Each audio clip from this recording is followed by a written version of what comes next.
Right కి వివరాలు చూస్తే తిరుమల లడ్డు కల్తీ కేసు విచారణను సిట్ బృందం వేగవంతం చేసింది. విచారణలో భాగంగా తిరుమల ఈవో శ్యామలారావుతో భేటీ అయ్యింది. లడ్డు కల్తీకి సంబంధించిన అంశాలపై ఈవో నుంచి వివరాలు సేకరించారు. పోలీస్ గెస్ట్ హౌస్ లో రెండో రోజు దర్యాప్తు జరుగుతోంది. అరగంట పాటు ఈవోతో భేటీ అనంతరం సిట్ బృందం వెళ్లిపోయింది. అన్ని కోణాల్లో దర్యాప్తు చేస్తున్నామని ఇప్పటికే సిట్ చీఫ్ త్రిపాఠి స్పష్టం చేశారు. తిరుమల లడ్డులో నెయ్యి కల్తీపై లోతైన విచారణ చేస్తామని సిట్ చీఫ్ సర్వశ్రేష్ఠ త్రిపాఠి తెలిపారు. తిరుపతి తూర్పు పోలీస్ స్టేషన్లో నమోదైన కేసు సిట్కు బదిలీ అయ్యిందని చెప్పారు. నెయ్యి సరఫరా చేసిన ఏఆర్ డైరీపై విచారణ చేస్తామని తెలిపారు. సిట్ అధికారులు 3 బృందాలుగా ఏర్పడి దర్యాప్తు నిర్వహిస్తున్నారని వివరించారు. కల్తీ నెయ్యికి బాధ్యులైన అందరినీ విచారిస్తామన్నారు. నివేదిక సమర్పించడానికి కాల పరిమితి లేదని తెలిపారు. ఇక ఇదే అంశానికి సంబంధించి మరింత సమాచారాన్ని తిరుపతి నుంచి గోపినాథ్ లైవ్ లో అందిస్తారు. గోపినాథ్, చెప్పండి, మొత్తం ఎంత వారి నుంచి రాబట్టారు, అలాగే ఏ విషయాలు వారి నుంచి రాబట్టారు? గోపినాథ్. మొత్తం మీద శ్రీవారి దర్శనం కోసం లక్షలాది మంది భక్తులు వస్తుంటారు. అయితే భక్తుల మనోభావాలను దెబ్బతీసే విధంగా కూడా గతంలో టీటీడీ అధికారులు ఒక చేయరానట్టు తప్పు చేయడం జరిగింది. అదే శ్రీవారి లడ్డూ ప్రసాదాల్లో అనిమల్ ఫ్యాట్స్ తో కలిసినటువంటి నెయ్యిని తీసుకొని వచ్చి కలపడం.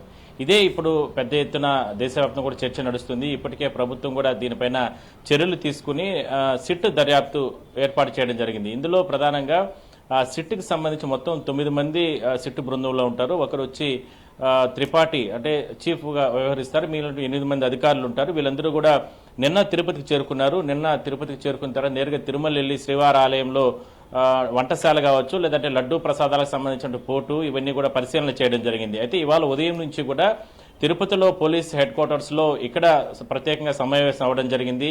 అయితే లడ్డూలకు సంబంధించి నాసిరకమైనటువంటి ఈ నెయ్యి ఎట్లా సరఫరా చేశారు, ఎట్లా వాళ్ళకి టెండర్లు ఇచ్చారు, లేదంటే గతంలో ఉన్నటువంటి అధికారుల వ్యవహారం ఏంటి, వాళ్ళ పాత్ర ఏంటి, లేదంటే బోర్డులోనే చర్చించి నిర్ణయం తీసుకున్నారా లేదా, లేదంటే టెండర్ ప్రక్రియ ఎట్లా కొనసాగించారనే దానిపైన పూర్తి స్థాయిలో కూడా విచారణ జరుపుతున్నారు.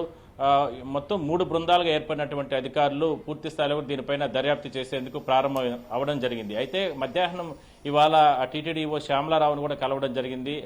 సిట్ చీఫ్ తో పాటు మొత్తం బృందంలో ఉన్న సభ్యులందరూ కూడా ఆయన గెస్ట్ హౌస్ లోనే ప్రధానంగా కొత్త ప్రభుత్వం కూటమి ప్రభుత్వం అధికారంలోకి వచ్చిన తర్వాత ఈవోగా ఆయన ఛార్జ్ తీసుకున్న తర్వాత ఎప్పుడు దీన్ని గుర్తించారు, ఈ కల్తీకి నెయ్యికి సంబంధించి ఏ సమయంలో గుర్తించారు, అప్పటికే ఎట్లా వివరాలు దీన్ని సేకరించారనే దానిపైన ఈవోను కూడా ఈవోతో కూడా భేటీ అవ్వడం జరిగింది. ఆ సందర్భంలో కూడా కొన్ని ఆసక్తికరమైన వ్యాఖ్యలు ఈవో కూడా చేసినట్టు తెలుస్తా ఉంది.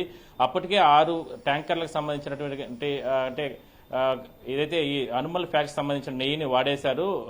దాని తర్వాత 4 ట్యాంకర్స్ మాత్రం రిటర్న్ పంపడం జరిగిందంటూ కూడా ఆయన కూడా చెప్పడం జరిగింది. మొత్తం మీద అన్ని కోణాల్లో మీడియాతో మాట్లాడుతూ కూడా త్రిపాఠి సిట్ చీఫ్ గా ఏదైతే వ్యవహరిస్తున్నారో ఆయన అన్ని కోణాల్లో దర్యాప్తు చేస్తున్నాం. ఖచ్చితంగా తిరుమల ఆలయంలో వంటశాలలో పనిచేసే సిబ్బంది కాడి నుంచి, పోర్టుల్లో పనిచేసేటువంటి కార్మికుల కాడి నుంచి, దాని తర్వాత మార్కెటింగ్ శాఖకు సంబంధించిన అధికారులు, సిబ్బంది, లేదంటే టెండర్ల ప్రాసెస్, బోర్డులో ఎటువంటి నిర్ణయాలు తీసుకొని దీన్ని టెండర్లు ఫైనల్ చేశారా లేదా అనేటువంటి అంశాలపైన అన్నిటి మీద కూడా లోతుగా దర్యాప్తు చేస్తాం.